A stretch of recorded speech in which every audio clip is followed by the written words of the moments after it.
شروع اللہ کا نام لے کر جو بڑا مہربان نہایت رحم والا ہے۔ قیامت کے علم کا حوالہ اسی کی طرف دیا جاتا ہے، یعنی قیامت کا علم اسی کو ہے، اور نہ تو پھل غلافوں سے نکلتے ہیں اور نہ کوئی مادہ حاملہ ہوتی ہے اور نہ جنتی ہے مگر اس کے علم سے۔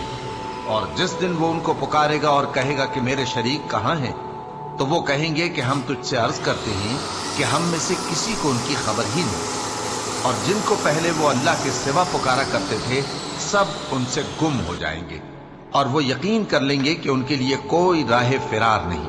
انسان بھلائی کی دعائیں کرتا کرتا تو تھکتا نہیں، اور اگر اس کو تکلیف پہنچ جاتی ہے تو نا امید ہو جاتا ہے، آس توڑ بیٹھتا ہے، اور اگر تکلیف پہنچنے کے بعد ہم اس کو اپنی رحمت کا مزہ چکھاتے ہیں تو کہتا ہے کہ یہ تو میرا حق تھا اور میں نہیں خیال کرتا کہ قیامت برپا ہو۔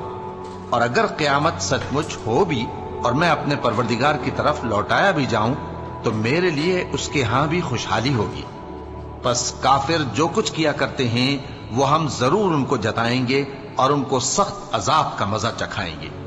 اور جب ہم انسان کو نعمتوں سے نوازتے ہیں تو وہ منہ موڑ لیتا ہے اور پہلو پھیر کر چل دیتا ہے، اور جب اس کو تکلیف پہنچتی ہے تو لمبی چوڑی دعائیں کرنے لگتا ہے۔ کہو کہ بھلا دیکھو تو اگر یہ قرآن اللہ کی طرف سے ہو پھر بھی تم اس سے انکار کرو تو اس سے بڑھ کر کون گمراہ ہے جو حق کی مخالفت میں دور نکل گیا ہو۔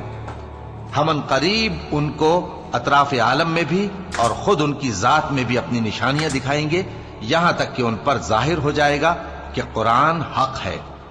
کیا تم کو یہ کافی نہیں کہ تمہارا پروردگار ہر چیز سے خبردار ہے؟ دیکھو یہ اپنے پروردگار کے روبرو حاضر ہونے سے شک میں ہیں، سن رکھو کہ وہ ہر چیز کا احاطہ کیے ہوئے ہے۔ شروع اللہ کا نام لے کر جو بڑا مہربان نہایت رحم والا ہے۔ حامیم عین سین قاف۔